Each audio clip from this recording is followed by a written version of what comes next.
الرجيم بسم الله الرحمن الرحيم وما أرسلنا في قرية من نبي إلا أخذنا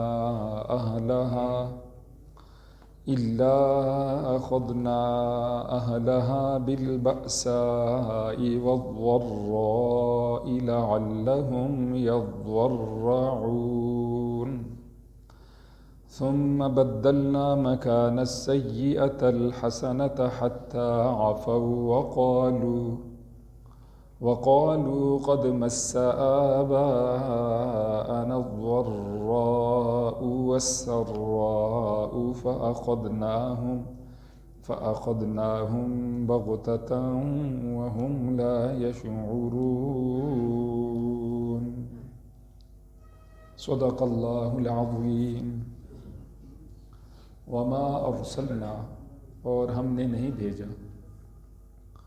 فی قریۃ کسی بھی بستی میں کسی بھی شہر میں من نبی کوئی نبی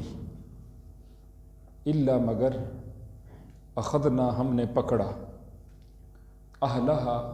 وہاں کے شہریوں کو وہاں کے رہائشیوں کو بالبأساء بیرونی تکلیف کے ساتھ والضراء اور اندرونی تکلیف کے ساتھ لعلہم تاکہ وہ یضرعون اللہ کی حضور گڑ گڑائیں اور عاجزی کریں ثم پھر بدلنا ہم نے تبدیل کر دیا مکان السیئۃ الحسنۃ برائی کی جگہ پر اچھائی کو حتیٰ یہاں تک کہ عفو وہ خوب خوشحال ہو گئے اسودہ حال ہو گئے وقالو اور انہوں نے کہا قد مس آباءنا یقیناً پہنچی تھی ہمارے آبا و اجداد کو الضراء تکلیف والسراء اور خوشی فأخذناہم پس ہم نے ان کو پکڑا بغتتاً اچانک وہم لا یشعرون اور انہیں سمجھ بھی نہ ہوئی اور انہیں پتہ بھی نہ چلا یہ آج کے درس کی دو آیات کریمہ ہیں اس سے پہلے والی آیات کریمہ میں اللہ تعالیٰ جل شانہ نے انبیاء کرام علیہم الصلاۃ والسلام کی دعوتوں کے سلسلہ میں 5 انبیاء کی دعوتوں کو بیان فرمایا اپنے اپنے وقت میں یہ جلیل القدر انبیاء تشریف لائے انہوں نے کوشش فرمائی محنت فرمائی بہت کم لوگ ایسے تھے جنہوں نے ان کی دعوت کو قبول کیا اور اکثریت سے نہ ماننے والے تھے ہم نے تفصیل کے ساتھ پڑھا کہ اللہ تعالیٰ جل شانہ نے مختلف عذابات کے ذریعے سے تمام نافرمانوں کو نیست و نابود فرما دی یہ اللہ کی پاک زمین تھی جب انہوں نے گناہوں کے ذریعے سے نافرمانی کے ذریعے سے اس کو گندہ کرنے کی کوشش کی اور وہ باز نہ آئے تو اللہ تعالیٰ جل شانہ نے ان ناپاک وجودوں سے اس پاک زمین کو پاک کر دیا آج کے درس کی آیات کریمہ میں اللہ نے ایک ضابطہ و رسول بیان فرمایا ہے اور وہ یہ ہے کہ یہی نہیں کہ یہ 5 انبیاء تھے 8000 کی روایت صحیح ہے اور مستند روایت ہے اور 1.25 لاکھ 2 لاکھ کی بھی روایات موجود ہیں جتنے انبیاء تشریف لائے وما ارسلنا فی قریۃ اور ہم نے نہیں بھیجا کسی بھی شہر میں کسی بھی بستی میں قریہ بڑے شہر کو کہا جاتا ہے بڑی بستی بڑی آبادی کو کہا جاتا ہے من نبی کوئی بھی نبی کوئی رسول الا اخذنا مگر ہم نے پکڑا کب پکڑا کہ جب انہوں نے نبی کی مخالفت کی رسول کی مخالفت کی اور اس کی بات کو نہ سنا اہلہا وہاں کے رہائشیوں کو وہاں کے شہریوں کو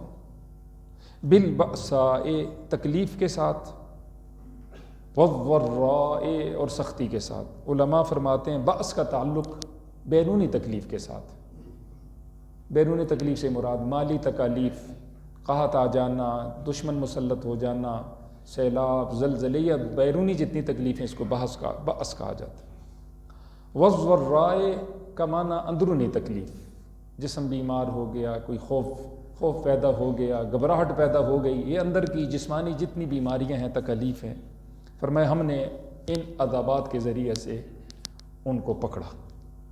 اور یہ اس لیے تھا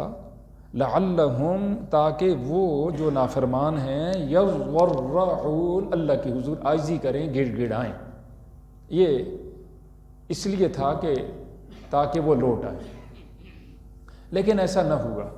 ہوا کیا؟ دیکھیے اللہ فرماتے ہیں ثم بدلنا، پھر ہم نے تبدیل کر دیا مکان السیئۃ الحسنۃ، اس برائی کی جگہ پر اچھائی کو. پہلے بیماری تھی اب صحت ہے، پہلے بدحالی تھی اب خوشحالی ہے، پہلے دشمن کا خوف تھا اب امن ہے، پہلے باغات اور آمدنیاں کم تھیں اب زیادہ ہے، ہر طرح کی خوشحالی کچھ بھی ہو سکتی ہے. اب وہ سارے سلسلے پرانے پریشانی والے ختم، اور اب خوشی کے سلسلے شروع ہوئے. حتی عفو، یہ سلسلہ اتنا بڑھا کہ یہاں تک کہ وہ خوب خوشحال ہو گئے. اس کو اپنے پہ فٹ کیجیے.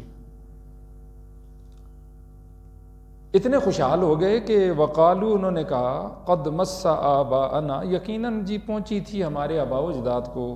الضراء، تکلیف، والسراء، اور خوشی. تکلیفیں ان کو آتی رہیں، خوشیاں ان کو آتی رہیں. اور یہ تو زمانے کی گردش ہے جی، کبھی حالات اچھے ہوتے ہیں، کبھی برے ہوتے ہیں، کبھی انسان خوش ہوتا ہے، کبھی ناخوش ہوتا ہے، کبھی صحت مند ہوتا ہے، کبھی بیمار ہوتا ہے. انہوں نے جو علت تھی اصل اس طرف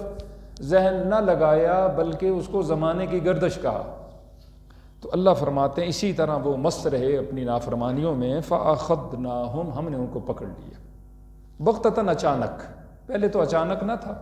پہلے تو انبیاء تشریف لائے، وہ محنتیں فرماتے رہے، معجزات دکھائے، اللہ کی باتیں سنائیں، بڑی خیر خواہی کی، بڑی تفصیل کے ساتھ ہم نے پیچھے یہ مضمون پڑھ لیا. اب جب وہ مست تھے اپنی خوشحالی میں تو اچانک ان پر اللہ کی پکڑ آ گئی. وَهُمْ لَا يَشْعُرُونَ، انہوں نے پتہ بھی نہ چلا، انہیں سمجھ بھی نہ آئی کہ ہمارے ساتھ ہوگا کیا، اور وہ ناکام دنیا سے لوٹ کے چلے گئے. یہ آیات کریمہ یہ چاہ رہی ہیں کہ بعض نافرمان اللہ تعالیٰ جل شانہ ان کو ہلکے ہلکے عذابات کے ذریعے سے، آزمائشوں کے ذریعے سے ان کو اپنی طرف موڑنا چاہتے ہیں. سورہ الف لام میم سجدہ، جس کی بڑی فضیلت ہے، حضور ہر مغرب کی نماز کے بعد اس کو پڑھا کرتے تھے. اس میں اللہ کا ارشاد ہے وَلَنُذِيقَنَّهُمْ مِنَ الْعَذَابِ الْأَدْنَىٰ دُونَ الْعَذَابِ الْأَكْبَرِ لَعَلَّهُمْ يَرْجِعُونَ. کچھ لوگوں کو ہم مختلف چھوٹے چھوٹے عذابات کے اندر مبتلا کر دیتے، آزمائشوں کے اندر مبتلا کرتے، اور یہ آزمائشیں ان کو ذلیل کرنے کے لیے نہیں ہوتی، یہ اس لیے ہوتی ہیں، یہ چھوٹے چھوٹے عذابات بڑے عذاب کو چھوڑ کر اس لیے لعلہم یرجعون، تاکہ میری طرف آ جائیں. وہ بڑا مہربان، وہ مصیبتوں کے زنجیروں میں، بیڑیوں میں اپنے محبوب بندوں کو جھگڑ کر اپنے پاس لاتا ہے تاکہ بندے میرے پاس آ جائیں. خوش نصیب ہیں جو اس سے سبق حاصل کرتے ہیں، اور بڑے ہی بد نصیب ہیں. حضور نے فرمایا اس کی مثال یوں ہے جس طرح گدھا. گدھے کو کوئی خبر نہیں ہے مالک نے مجھے اچھا کیوں کھلایا ہے، تو کیونکہ ذہن کا بڑا ہی بلید ہوتا ہے، بڑا ہی کم ذہن ہوتا ہے. آگے کی طرف اس کو کھینچے، پیچھے زور لگائے گا جی، اور اس پہ آپ سامان لادیں لادیں لادیں لادیں لادیں، بولے گا نہیں. پیٹ اس کا زمین کے ساتھ لگ جائے گا. اگر وہ 2 من اٹھا سکتا ہے، 6 من رکھتے ہیں، پیٹ اس کا زمین کے ساتھ لگ جائے گا، نیچے جھک جائے گا، لیکن اس کو کوئی سمجھ نہیں میرے ساتھ کیا ہو رہا ہے. فرمایا یہ بھی منافق آدمی، فرمایا کہ اس کو کوئی سمجھ نہیں ہوتی میرے رب نے مجھے خوشی کیوں دی، میرے رب نے مجھ سے خوشی چھینی کیوں، اس میں کمی کیوں آئی، یہ آزمائش کیوں آئی، یہ مصیبت کیوں آئی. اس کو کوئی اس کا دھیان ہی، خیال ہی نہیں ہوتا. کہتے ہیں بس یہ تو دنیا میں لگا رہتا ہے جی، دنیا میں ایک حال میں کون رہتا ہے جی. یہ کہہ کر وہ اس سے کوئی سبق نہیں سیکھتا. حالانکہ حضور اکرم صلی اللہ علیہ وآلہ وسلم نے فرمایا مومن آدمی وہ خوب سوچ بچار کرتا ہے، یہ اللہ کی طرف سے احسانات ہوئی ہے، محض اس کی مہربانی ہے. یہاں کچھ میرے لیے مسائل پیدا ہو رہے ہیں، میری اپنی کچھ غلطی ہے. ایک بزرگ تھے، سواری پہ سوار ہوتے، اگر سواری ان کو پریشان کرتی تو اس کو ایک جگہ سائڈ پہ کھڑا کر کے باندھ دیتے، وضو کرتے، 2 رکعت صلاۃ حاجت پڑھتے، کہتے یا اللہ تو نے قرآن میں فرمایا یہ ساری چیزیں ہمارے لیے، ہمارے تابع ہیں، یہ سواری مجھے پریشان کرتی ہے. یا اللہ میری کسی بدعملی کی وجہ سے، میری کسی گناہ کی نحوست کی وجہ سے یہ فرما برداشت ہے میرے لیے نافرمان ہو چکی، یہ مجھے تنگ کر رہی ہے، پریشان کر رہی ہے، میں توبہ کرتا ہوں یا اللہ مجھے معاف فرما۔ تو اللہ مہربانی فرما دیتے۔ بیوی ہو ہماری لیکن ہمارے لیے وہ عذاب، اولاد ہو ابھی پیٹ میں ہی تھا تو کیا کیا امیدیں تھی، جوان ہوئے ہمیں آنکھیں دکھاتا ہے، باپ کی طرف وہ مارنے کے لیے بھاگتا ہے، آنکھیں دکھاتا ہے، کیوں؟ ہم نے اپنے آپ کو خود چیک کرنا ہے، ایسا کیوں ہے؟ مجھ میں کچھ غلطی ہے جو بدستور میری زندگی میں موجود ہے، جس کی وجہ سے یہ آسودگی، خوشی، ہر طرح کی نعمت ہونے کے باوجود میں بے چین ہوں، میں بدحال ہوں، میں پریشان ہوں۔ اگر کسی پہ گناہ جو ہے چل جائے نا جی، وہ بالغ ہوا ہے، گناہ میں لگا ہی چلا گیا، پھر پیچھے نہیں ہوا، پھر تو یہ بڑا خطرے والا معاملہ ہے۔ یہ یاد رہے، بعض لوگ بہت خوش ہوتے ہیں، ساری زندگی گزر گئی ہے جھوٹ میں، فراڈ میں، دھوکے میں، دو نمبری میں، حرام کمانے میں، لینے میں، کچھ بھی نہیں ہوتا جی۔ تو سمجھ جائیں اللہ فرماتے ہیں یا تو میں ادھر ڈراتا ہوں یا آخرت میں ڈراؤں گا۔ اپنے بندے پر میں دو بے فکریاں بھی مسلط نہیں کرتا، ادھر بھی بے فکر رہے تو ادھر بھی بے فکر رہے، دو خوف بھی مسلط نہیں کرتا کہ ادھر بھی خوف زدہ رہے اور ادھر بھی خوف زدہ رہے۔ جو یہاں خوف زدہ رہے اللہ کے عذابات سے، اللہ کے حکموں سے، آخرت میں اس کو اللہ سکون دیں گے۔ جو یہاں بے فکرہ ہو گیا اللہ کے خوف سے، اللہ کے عذابات سے، فرض واجب سے، حقوق اللہ بے نیاز ہو گیا، تو آخرت میں اس کے لیے بڑا خطر ہے۔ ایک بزرگ جو بھی فوت ہو گئے، قاضی عنایت اللہ صاحب کے بھائی، بڑی اچھی ان کی عادت تھی، کئی بیماریاں آخری عمر میں ان کو لگیں تو جب ان سے بات ہوتی کہ جی کیا حال ہے جی، وہ کہتے بس یہ اللہ دی یادی بیچا جی، یہ نہیں کہتے مجھے یہ تکلیف بھی ہے، مجھے وہ تکلیف بھی ہے، وہ بھی ہے، یہ بھی نہیں، کیا کہتے جی میں بس اللہ کی یاد میں۔ تو یہی ہم نے سمجھنا ہے، اور حضور نے اس کو مسند احمد کی روایت ہے یوں فرمایا، نعم شان المؤمن عجبا لامر المؤمن، بعض روایات میں یوں بھی آتا ہے اور مومن کی حالت بڑی اچھی ہے، ان اصابتہ الضراء فصبر فکان خیر له، اگر اس کو کوئی تکلیف پہنچتی ہے وہ صبر کرتا ہے بس، اور میں نے ابھی عرض کیا ہے کہ اللہ کی طرف رجوع کرتے ہیں، تو یہ حالت بھی اس کے لیے بہتر ہوتی ہے، اس کے گناہوں کا کفارہ ہو جاتا ہے، جو نعمتیں کم ہوئی ہیں یا چھنی ہیں اللہ دوبارہ لوٹا دے گا بلکہ بڑھا دے گا۔ وَإِنْ أَصَابَتْهُ السَّرَّاءُ فَشَكَرَ فَكَانَ خَيْرٌ لَهُ، اگر اس کو خوشیاں پہنچتی ہیں مرضی کے مطابق حالات، تو وہ اللہ کا بہت شکر ادا کرتا ہے، تو یہ حالت بھی اس کے لیے اچھی ہوتی ہے۔ وَنَبْلُوكُمْ بِالشَّرِّ وَالْخَيْرِ فِتْنَةً وَإِلَيْنَا تُرْجَعُونَ، ہم تمہیں اچھائیوں کے ساتھ بھی آزمائیں گے، نعمتیں دے کر بھی، نعمتیں لے کر بھی، دونوں شکلوں میں آزمائش ہے، آزمائش۔ سوال یہ پھر ہوگا کیا؟ فرمایا تم بہت آسودہ حال ہو یا بہت تم غیر آسودہ حال ہو، دونوں شکلوں میں الینا یرجعون، لوٹ کے ہماری طرف ہی تم نے آنا۔ بڑا خوش نصیب ہے جو اصلاح کر کے جائے گا، اپنے آپ کو درست کرے گا۔ یہاں اللہ تعالیٰ جل شانہ انہی باتوں کو بیان فرمایا۔ بعض مفسرین نے یہاں ایک واقعہ بھی لکھا ہے کہ حضور نے مکۃ المکرمہ کے کافروں کے لیے ایک بد دعا فرمائی تھی، اللہم علیہم سنین کسنی یوسف، او کما قال علیہ الصلوۃ والسلام، یا اللہ ان پر یوں کات بھیج ظالموں پر جس طرح حضرت سیدنا یوسف علیہ السلام کے زمانے میں اوقات آیا تھا۔ انہوں نے بڑا تنگ کیا مسلمانوں کو، نکالا، مارا، پیٹا، حتیٰ کہ ان کی املاک پہ قبضہ کر لیا، اذان کی اجازت نہیں، کلمے کی اجازت نہیں، نماز کی اجازت نہیں، کچھ نہیں، بڑی جان بچا بچو کے بڑی مشکل حالات سے وہ مکۃ المکرمہ سے نکلے۔ یا اللہ ان کے غرور کو تو توڑ۔ چنانچہ ان پر قحط آ گیا، جس کو بعض مفسرین اکرام نے فرمایا کہ وہ سورہ دخان جو ہے نا اسی مناسبت سے ہے۔ دو تفسیریں اس کی، ایک تفسیر یہ بھی، یخشی الناس ھذا عذاب علیم ربنا اکشف عنا العذاب انا مؤمنون۔ 7 سال تک اتنی کیفیت پیدا ہوئی، دائیں بائیں کے حالات ایسے تھے کہ باہر سے بھی غلہ نہیں آیا، وہاں تو غلہ پیدا ہوتا نہ تھا، آسمانی سلسلے بارش کے بند ہو گئے، حتیٰ کہ یہ مردار کھانے کے لیے مجبور ہو گئے، اور ان کو صرف دھواں نظر آتا تھا۔ ایک تو اندر کی نکاہت، کمزوری، اپنے پاؤں پہ کھڑے نہیں ہو سکتے تھے، اور ایک یہ جو آسمان کو دیکھتے تو ان کو صرف دھواں، اندھیرا نظر آتا اور کچھ نہیں۔